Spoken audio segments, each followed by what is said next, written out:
সাপ্তাহিক দিবাকণ্ঠ আজ থেকে 21 বছর পূর্বে এই পত্রিকাটির জন্ম হয়। আমি এই পত্রিকার প্রতিষ্ঠা লগ্ন থেকেই প্রতিষ্ঠাতা সম্পাদক হিসেবে দায়িত্ব পালন করে আসছি। যখনই সাপ্তাহিক দিবাকণ্ঠের কথা মনে পড়ে তখনই আমার শ্রদ্ধাভরে স্মরণ করতে হয় তৎকালীন সময়ের জেলা প্রশাসক জনাব মোহাম্মদ তাজুল ইসলাম স্যারের কথা, অ্যাডভোকেট রঞ্জিত রায় চৌধুরীর কথা, চাঁদপুর প্রেস ক্লাবের সভাপতি পতিতযশা সাংবাদিক ইকরাম চৌধুরীর কথা। আর এই পত্রিকার তৎকালীন সময়ের প্রকাশক ছিলেন সুধীমা চন্দ্র সাহা।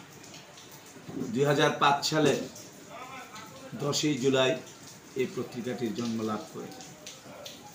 আজকের অদ্যাবধি পর্যন্ত পত্রিকাটি পাঠকের ভালোবাসা নিয়ে নিরপেক্ষভাবে ধারাবাহিকভাবে প্রকাশনা অব্যাহত রয়েছে। তবে দিবাকণ্ঠ জন্ম থেকেই সাদাকে সাদা কালোকে কালো বলে আমরা সবার জন্য, এই স্লোগানকে সামনে রেখে দিবাকণ্ঠ 10 জুলাই 2024 21 বছর পূর্ণ করে 22 বছরে পদার্পণ করে। আমি আজকের এই শুভ লগ্নে যারা যে দুই সাংবাদিক আমার খুব কাছের মানুষ, প্রিয় মানুষ, অভিজিৎ সাহা, বাদশা ভুইয়া, আমি তাদেরকে অভিনন্দন জানাই। এই দিবাকণ্ঠের জন্মদিনের প্রাক্কালে আমার দু চারটি কথা সরাসরি সম্প্রচার করার জন্য। দিবাকণ্ঠ আগামী দিনের পথ চলায় সকলের সার্বিক সহযোগিতা কামনা করছি।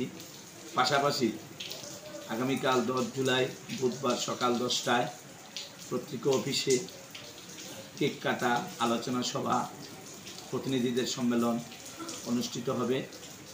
আমরা দিবাকণ্ঠের শুভানুধ্যায়ী সংবাদদাতা, বিজ্ঞাপনদাতা সহ সকলকে সকাল 10টায় পত্রিকা অফিসে উপস্থিত থাকার জন্য বিনীতভাবে অনুরোধ করছি। শুভ হোক দিবাকণ্ঠ, সকলের সহযোগিতা। জয় বাংলা।